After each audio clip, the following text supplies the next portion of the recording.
Hello and welcome to Black Crow Gaming's Adeptus Custodes tactics video.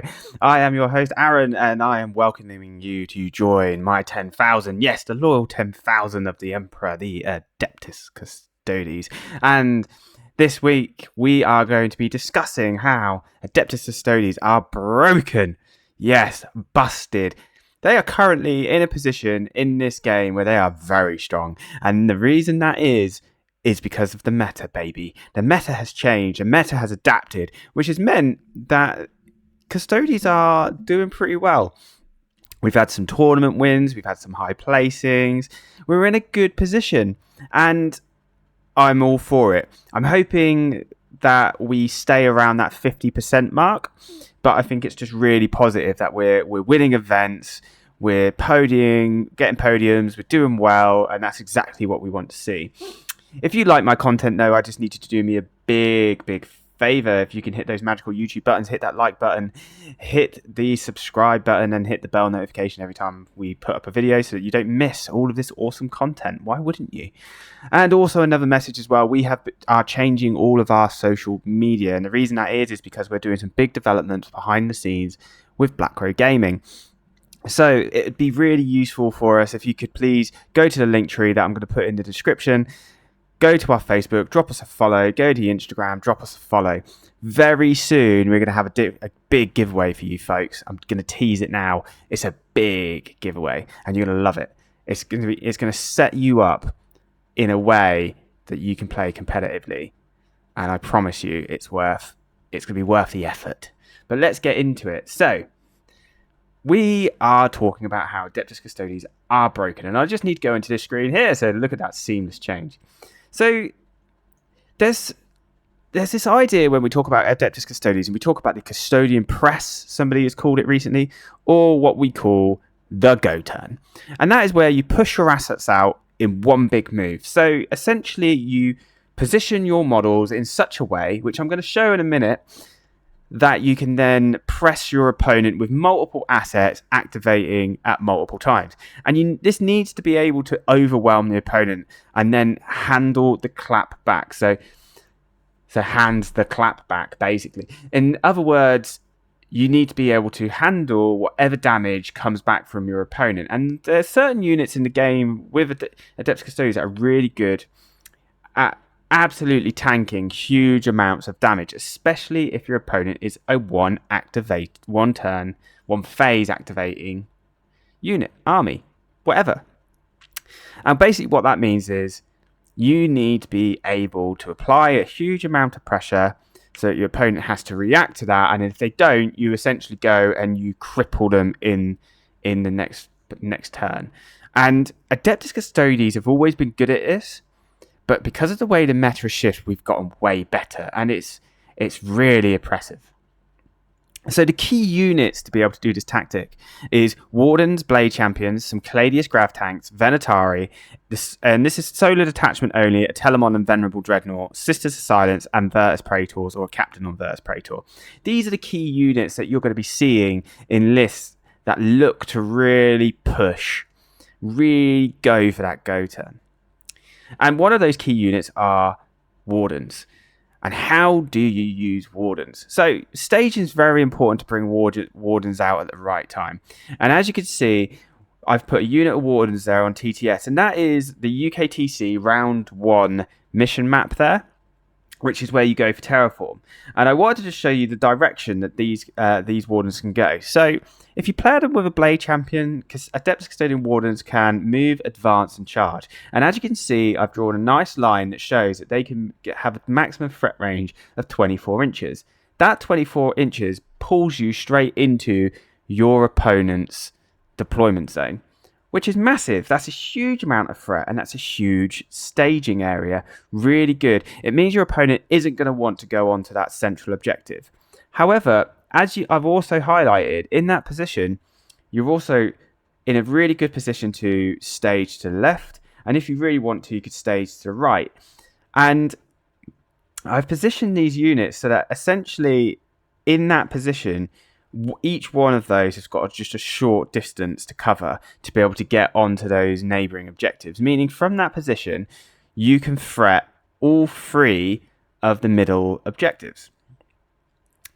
One thing you should always do with your Adeptus Custodes wardens as well is try to include a banner if you've got it. Giving them all a free OC, so a free on your objective control, is massive, because actually that whole squad then is 15 OC on the objective. Not only are wardens really difficult to shift, they're incredibly good at holding the objectives for you. Now, the way that you're going to want to make these wardens really pop for you is you're going to want more than one of these guys going onto these objectives in the same turn. And what you need them to do is go onto the objective, kill what's on the objective, or kill something valuable, and then you need to be able to withstand what comes back. So understanding when to press and when the warden should be using their Feel No Pain is really important. So you want to put yourself in a position where if you use all of the Feel No Pains on your wardens, it doesn't matter if you've used them or not, because essentially you want your opponent to be put into a position where no matter which option they go for, it's a problem for them. It's not that they haven't got good options. They might be able to say kill one unit, but they've still got the other unit or a second unit that are pressing them.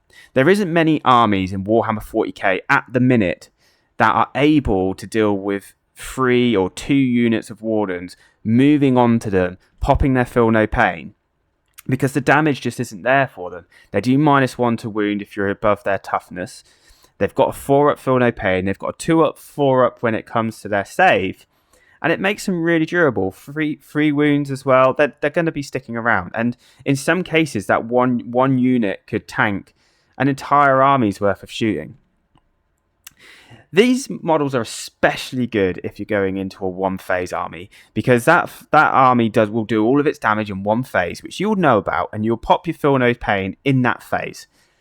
Then your opponent, say they don't capitalize on the damage, you've then got 3 units in really good positions to really capitalize on that weakness. And this is why wardens in just about every competitive 40k custodian army at the minute are an auto include with a blade champion. And the minimum I take is 2, but absolutely take 3. They're very strong. And as you can see here, look at the range that they can get from just that position from round 1 in the UKTC. Huge amount of range to be able to threat multiple targets. The next is, well, how to use Caladius grav tanks. I mean, they have a huge footprint. And as you can see on round 1 of the UKTC, where I've positioned this model, I've positioned it in such a way that I can move 10 inches up, and you can see where those 2 connecting blue lines are. Move it 10 inches up, and I'll get a firing line all the way across the map, all the way up the map. Or alternatively, if I move to the bottom space of that joined L, I can then shoot on to the far right objective. In that position as well, you're relatively safe. For them to be able to get a line of sight on that one tank, they would need to move quite far forward. And if you're playing this mission correctly, you'll have units there ready and waiting to go and challenge whatever pops out to do that. And a big point about this is it worth reserving one tank? And I've got to admit, it's a tactic I've been using more often. Actually, reserving that one tank allows you to react, and your opponent can't just spread their tanks across the board. They have to really think about it, because actually one of your Caladius grav tanks will probably pick up your opponent's tank quite easily. And if you're able to just bring it in wherever you like, along the edges of this board, you can pretty much get any target you need, and that is a real threat to your opponent. Its main weapon has a 48-inch range, so you're clearing almost the entirety of the board. Remember, the board is only 60 inches wide, so 48 inches, you've got a 10-inch move. It's not hard for you to be able to cover a good proportion of this board. But you do need to also bear in mind the footprint is huge. So that means when they move, if you need to move them in any direction, so for example pivot, you are going to be taking that -2 to the pivot. So you want to make sure when you deploy them, you deploy it in such a way that you can literally move in straight lines to be able to get the angles you want. And that's really important. And as you can see, I've positioned myself on this objective, because actually if you move up to that point at the top there, you can actually still potentially touch that objective and also get some really big firing lines, which is very nice. So winning with Venatari, I think in Shield Host and in Talons and lists like that, that build is huge. Rapid ingress, the huge rapid ingress threat. Bear in mind these units can rapid ingress for free. And if you have multiple units of 3 or 6, you can do it 3 times in one turn, which could be devastating for your opponent if they don't screen you out. However, the school of thought in this for me is changing. So as you can see, on this deployment here, I've put a unit of 6 just behind that wall. Nice and safe. Now, what I've done is I've shown a representation there. I've cloned one of the miniatures and I've put it just behind that wall. That is a 10-inch movement represented for that unit. Now, if I push that unit right up against that wall, I'm in no doubt that actually I'd have probably been able to have touched that objective and hold it. But what's really important is you can see there's a little purple circle surrounding that top cloned model. If you can't see it, then I apologize. But he has a 10-inch threat range, which means that threat range and his charge distance is 22 inches because it's a 2d6 for the charge, and you assume if you get 12, he's got a 22-inch threat range. So that covers that huge part of the board. And in Shield Host, those Venatari are just destined to go and hold that part of the natural expansion. And they are key for the go turn because they're really easy to get into a position to stage in those areas. So when you've got a bit of terrain that's a little bit further and you don't really want to be using your move 6 and advance with your blade champion, this is what the Venatari are great at doing, because they can move through walls, they can go the big 10 inches, and then they can position themselves there. If you get hit by 6 Venatari, basically everything they touch is probably going to die. It's 30 attacks at -2 damage. Now, there is a caveat to that. If you have -1 to wound, -1 damage, that you instantly are dropping the damage output on them quite considerably, high toughness and so on and so forth. But they do have Lance, so they are quite reliable at killing. When you're positioning for the rapid ingress, there's some things you need to consider as well with these 3-man units. The reason I say 3-man units are probably better is because the footprint of a 6-man unit is quite large. So the 3-man units, you can drop down, put them pretty much wherever you like, obviously 9 inches away from your opponent. But you want to make sure that you're positioning them safely. You don't want to get shot because ultimately you need them to be there for your go turn. And that go turn is what we talked about earlier, where you're applying this huge amount of pressure. If you've got your wardens that are about to move up, you've then dropped in your rapid ingress threat from your Venatari, all of a sudden you've got 4 units that are about to activate and potentially cause quite a lot of damage. And as I said earlier, not many armies can deal with that much threat in one go. So Telemons, they love to expand. I love my Telemon. And as you can see, I've really circled that objective there because that is a natural expansion. And I've cloned this Telemon multiple times. So if that Telemon has to feel no pain, the augury uplink, I believe it is, I might be mistaken. The Telemon should always move towards your natural expansion.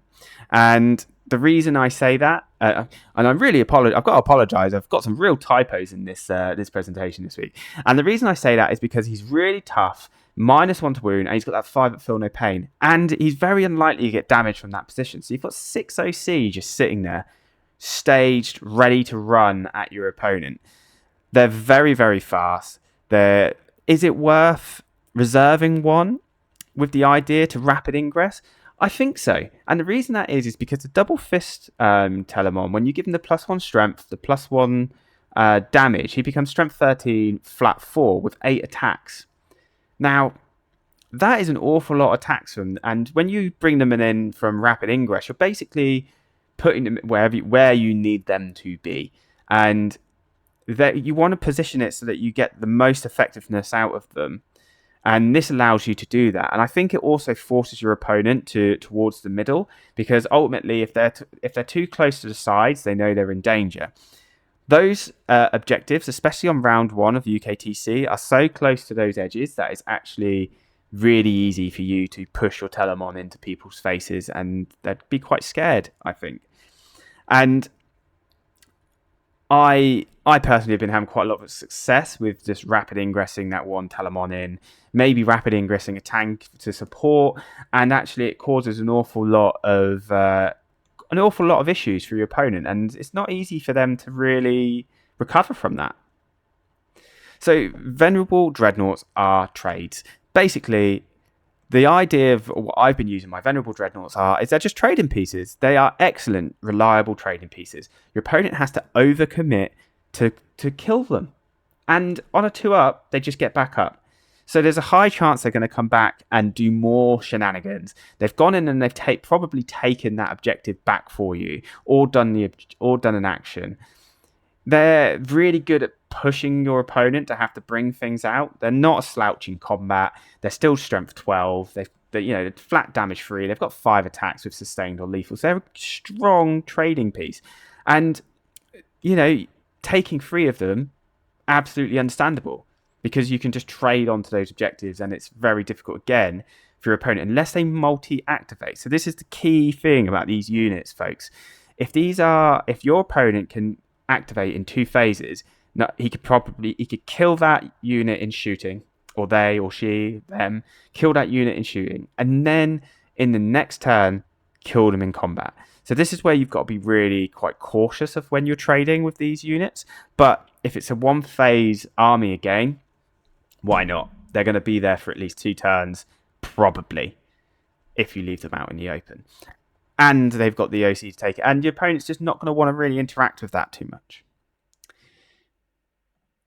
The next one is Sisters of Silence. Now, Sisters of Silence are cheap action monkeys. You position them to cover early action-based cards, and they can actually live. And as you can see here, I've done 3 circles or a blue. And these are just 3 areas that I could suggest that you could use. These are Witch Seekers, by the way, Sisters of Silence. And the reason that is the scout move here, moving forward to 6, they move 6. They've got onto that natural expansion quite easily. Again, they can move up into the corner of that building, and they can do homers. They've got baby area denial. They're very, very good at just getting those objectives for you. As you can see, if you position them on the side, all you need to do is move them out of your deployment zone, and there's containment. Recover assets, those sort of things. Now, your opponent can't just shoot them with bolters, because they'll probably live. They've got a 3-up save. If you're clever, you'll get cover, and you can be quite aggressive with your deployment with Witch Seekers, because ultimately you can just scout them behind the wall to keep them safe if you don't get first turn. I would suggest always considering that, because ultimately you want to be able to move on to positions, do these early action objective cards if you pull them, and then the rest of your forces can really focus on that press that I've been talking about. So Vertex Praetors, why use them? Well, people have been having success with them, and I do like them. For one, they're super fast. They've got an auto advance, so they've got an 18-inch move before advance. They only suffer a -1 from pivot, so you can turn them around as much as you like whilst you do it. They're toughness 7, 5 wounds, and it takes a lot to kill them. Like, you're not your average unit is going to be able to wipe a unit of Vertex Praetors. They can fly over mortals, can clear screens in the movement phase, which is massive if someone's tried to block your wardens or telemons or whatever you might be using. The shield captain on the bike is just the bounce captain. And what I mean by that, what's really cool is you can move up 12, get him into combat, they then fight, and then he gets to move 12 again. So you move, bounce, move. That is a once per game activation, but it's an activation that could steal you behind enemy lines, steal someone's home objective. It's really tricksy, and if you play that correctly, it could be really beneficial for you denying points at key moments. The downside to them is they are difficult to move around the board. So if you're in solar, you can obviously move through walls, but if you're out of that, you've got to go around everything or fly over, and you are losing distance there. And if you have them in like little units of 2, they are great for just scoring and doing actions, because they're not going to be killed easily. And that's something that's really quite attractive to Adeptus Custodes players. I've used them for that in the past, but at 150 points, you probably want a little bit more value out of them. So just be wary of how many units you might be using for doing actions and and alike. Now that's the end of my presentation, and I'm going to be covering more about how you should be using your Adeptus Custodes. But I just want to do one playstyle which I really like, and this is actually a playstyle that is doing really, really well. We'll look at kind of the how you might want to play Talons of the Emperor next. I think that's a really interesting one, and obviously we know Folger Piles did really well with Talons, and again it's this because they're still using this press with like triple Warden Brick, but it's about understanding when to use the reactive move. And I think for a lot of players, that's difficult to understand. I wanted to say a massive thank you for watching my video. I hope you enjoy it, and I'll be seeing you all soon. Take care.